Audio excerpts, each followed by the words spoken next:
அன்பானவர்களே, இயேசுவின் நாமத்தினாலே உங்களை காண்பதில் மிகுந்த சந்தோஷப்படுகிறேன். இந்த நாளிலே ஒரு வேத வசனத்தை காண்பிக்க விரும்புகிறேன். யாத்திரையாகமம் 14:14. கர்த்தர் உங்களுக்காக யுத்தம் பண்ணுவார். நீங்கள் பண்ண தேவையில்லைங்க. யாரெல்லாம் கர்த்தர் மேல் நம்பிக்கை வைக்கிறீங்க? உங்களுக்காக அவர் யுத்தம் பண்ணுவாராம்.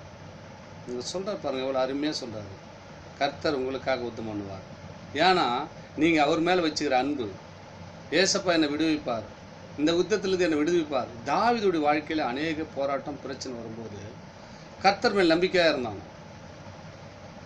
எல்லா காரியத்திலும் வெற்றிகரப்பை செய்யாதார் ஆண்டவர். உங்கள் வாழ்க்கையில்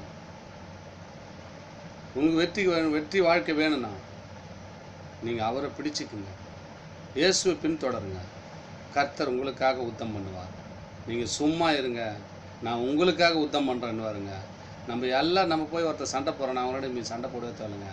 உட்காந்து ஜெபம் பண்ண போதுங்க, ஆண்டவர் நோக்கி பார்த்தா போதுங்க, உங்களுக்காக அவர் யுத்தம் பண்ணுவார். அவர் சொல்கிறார் ஒரு வசனத்தில், நீ சும்மா இரு, உனக்காக நான் யுத்தம் பண்ணுன்றார்.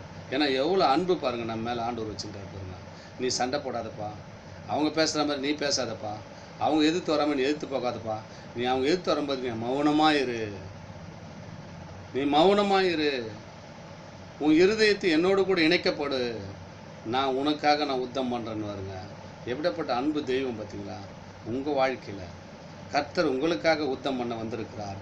பயப்படாதீங்க, எந்த காரியத்தை கூட திகழாதீங்க. கர்த்தர் உங்களை ஆசீர்வதித்து யுத்தத்தின் வல்லவர் உங்களோடு இருக்கிறார். உங்கள் யுத்தத்தை அவர் செய்வார். நீங்கள் மௌனமாக இருங்க, இயேசுவோடு இணைந்திருங்க.